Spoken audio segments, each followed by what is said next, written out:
we'll move on to Gerard. Okay, so Gerard, right now, you are actually in Ostagar. Believe it or Okay. not, it's just kind of like present day, just before the Grey Wardens start the loss in Ostagar at a character.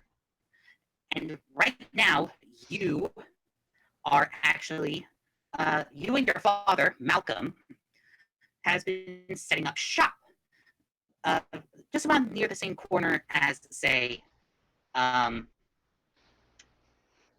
as that one guy near before you meet up with Alistair. If you understand that. Okay. I don't remember in much detail, but I can kind of imagine. Okay. Okay. Um, right now, you just are right now in the middle of setting up shop, and all of a sudden you hear a female voice saying, "Excuse me, are you available by any chance?" Yes, what can I help you with? Yes. And you see this woman, and she looks like she has like black hair that goes down to her shoulders, near her chest area, almost towards the upper chest, and with a hint of blue. Okay. And she looks very beautiful looking, and apparently, you could tell by the look of her, she looks like she's of noble blood. And she says, "I'm looking for weapons because these weapons right here, this sword right here," she points at the sword, "needs some sharpening. It's kind of a little dull." Um, Actually, do you have an idea of like, I don't want to contradict what, or contradict too much what you have in mind. Do we sell weapons, or is that sort of up to me? Yeah, it's up to you. Okay, let's say that I probably have something, but well, we have a few choices. We'll see if we have anything that's up to sort of your requirements. And I pull out a few options. It's sort of like mid-grade stuff. We don't have anything like too high end. And she looks at it and care to explain like the weapons in detail? So we've got just a couple like long swords, a couple rapiers, and some bows and arrows. Actually, we have a fair collection of bows. She'll say, "I don't know. I like the rapier. It looks good." Well, it's yours if you want it. The other thing that I can say is that I could give a go at sharpening yours if that's the problem. She says, "Okay, if you want to do that," and she just pulls out the sword and just gives it to you, and then gets the rapier, and she goes, "How much is it going to be?" Uh, let's say 2 silver to sharpen, or let me take a look at real costs are for the whatever the normal cost is for the rapier for that. Okay. All right, so it's like another 2 silver.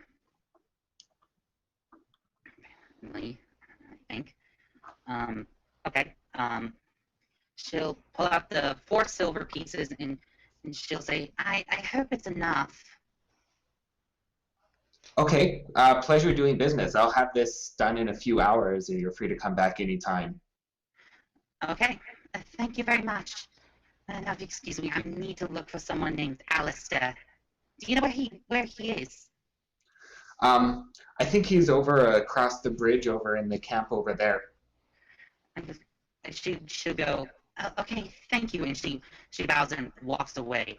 And then you hear your father say from behind, "She looks like a fine lady." Well, I'm not going to disagree too much, but remain professional. And And he'll just go, why does he look familiar? Why does that woman look familiar? And he just puts his hand on his chin and he goes, ah, I know who that is. That was one of the daughters of the Kuzlin family. Oh, I wonder what she's doing over in this area. Uh, did you get a chance to ask her? Not really. I mean, she wanted to get a weapon sharpened, pick up a new one. I see. I thought that there would be some connections with her family. From what I've heard, that her brother, I don't remember his name, to be honest, but he was here just a while ago, and apparently he's in the Kokari Wilds. Well, that's a little bit weird. I mean, she'll be back to pick up her old weapon. We can ask her at that point if there's something you want to know. It seems like a good idea, Malcolm says. And then all of a sudden you hear the woman, excuse me! And she runs back, and all of a sudden you see the same woman again, but with the man who you believe to be is Alistair, the one who she was talking about. And she says, how long is it going to take for my weapon to be sharpened? Probably a couple hours. I mean, I can get to it right now if it's important.